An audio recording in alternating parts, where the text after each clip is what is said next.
পিঁপড়ে ও ঘুঘু। একদিন একটি ছোট পিঁপড়ে জল পান করার জন্য নদীর কাছে হাঁটছিল।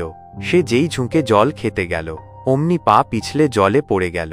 স্রোত খুব তীব্র ছিল এবং পিঁপড়েটি ভেসে থাকার জন্য আপ্রাণ চেষ্টা করছিল। তার ভয় হয়েছিল যে সে ডুবে যাবে। কাছের একটি গাছে বসে থাকা একটি ঘুঘু পিঁপড়েটিকে বিপদে পড়তে দেখল। সময় নষ্ট না করে ঘুঘু একটি পাতা ছিঁড়ে নদীতে ফেলে দিল। পাতাটি পিঁপড়েটির কাছে ভেসে এলো।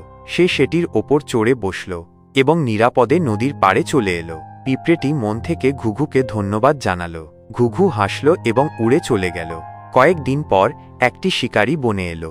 সে একটি গাছে ঘুঘুকে বিশ্রাম নিতে দেখল এবং চুপচাপ তার তীর তাক করল। কাছেই হেঁটে যাওয়া পিঁপড়েটি শিকারীকে গুলি করার জন্য প্রস্তুত হতে দেখল। সে দ্রুত তার কাছে ছুটে গিয়ে তার পায়ে জোরে কামড়ে দিল। শিকারী যন্ত্রণায় চিৎকার করে উঠল এবং তার লক্ষ্যভ্রষ্ট হল। ঘুঘু শব্দ শুনে উড়ে গেল এবং নিরাপদে পালিয়ে গেল। ঘুঘুটি পিঁপড়েটাকে ধন্যবাদ জানালো তার প্রাণ বাঁচানোর জন্য ও দুজনে খুব ভালো বন্ধু হয়ে উঠল। নীতিবাক্য: উপকারের প্রতি উপকার করা উচিত।